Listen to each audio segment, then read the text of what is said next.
Welcome back. As we reported earlier, farmers are worried about the state of the harvest from fields to orchards. The summer's drought has really been devastating.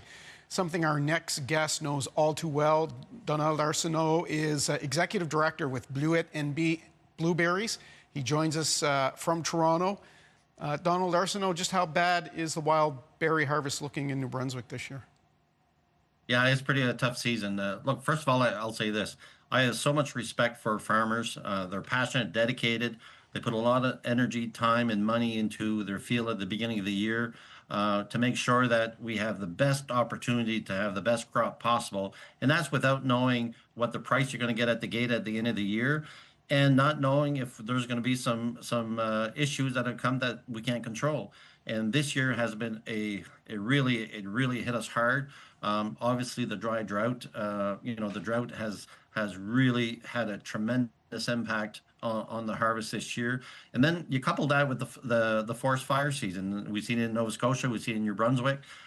It's been very difficult. And, unlike Nova Scotia and New Brunswick, when the ban was first announced, it was total ban on Crown land, where our blueberry farmers were not allowed to go on their field to harvest their crop. And you got to realize the wild blueberry sector is very different from other crops. So we only have maybe 3, 4, 5 weeks to harvest the crop. So therefore, if you take away a few weeks, then it makes it that much more difficult on our farmers. So, and then there was limited access. So, look, to put in perspective, we have on an average 68 million pounds per year that we produce wild blueberries in New Brunswick.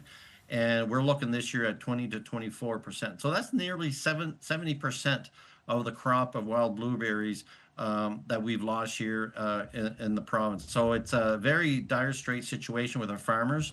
Obviously, we're working with the government to look at if there's things that we can do to for financial compensation to help our farmers, because look, at the end of the day, we have about 175 farmers in the province of New Brunswick. And I can't say this enough that, we all have empathy for our farmers. We support our farmers, but sometimes we don't think of them that they're also business owners. We forget that they pay corporate taxes. They employ thousands of people. They buy local products. They buy heavy machinery at hundreds of thousands of dollars. They have a great economic impact within all our communities in our province. And, if you tell government that tomorrow there's 175 businesses that's going to shut down, not saying that all of them are going to shut down, but some of them are definitely facing some difficult decisions, the government would open their eyes. So that's what I'm saying. So our farmers are a very precarious situation right now. And again, this is a 2-year crop, so it's going to have an impact next year as well. So tough times. They had a tough 2 years. And this year, where we thought we were going to have a great year, it's just been devastating. I know you don't represent blueberry growers, producers in Nova Scotia, but given the conditions, it's probably a similar story in that province. Yeah, they're facing the same thing. PEI a little bit less, but Nova Scotia, obviously the weather and the fire season has a tremendous impact on both our jurisdictions. But, I look at this superfruit, sometimes we forget, and I think we have to do a better job to educate our Canadians all around the country.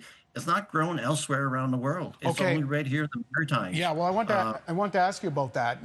Quebec has a wild berry industry. There's a little bit of Maine we know, but we're looking a lot at the Maritimes. If that product is gone, what does that mean for the people they're selling to? Is there a risk that they will lose those buyers if they're not able to satisfy the order this year? No doubt.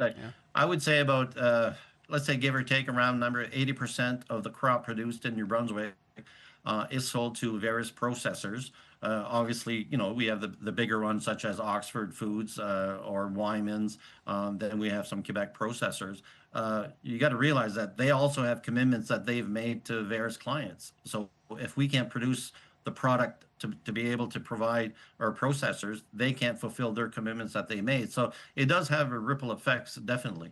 I've got about 30 seconds left, but I want to ask you this. If the crop is that bad, what's their alternative? Yes, they'll ask for the province. You know a lot about how provincial governments work and funding and the like, but are some of them in a situation where they might have to sell off some land?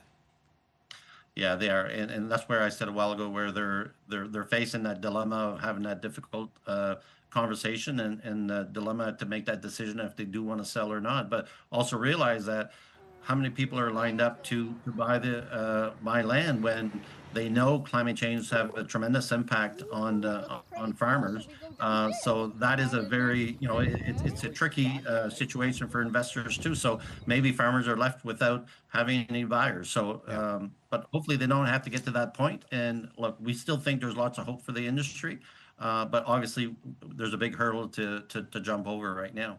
Donald Arsenault with Bleuets NB Blueberries. Thank you very much. We'll hope that things improve for our berry farmers. Appreciate your time. My pleasure. We will take a break. We'll be back with much more after this.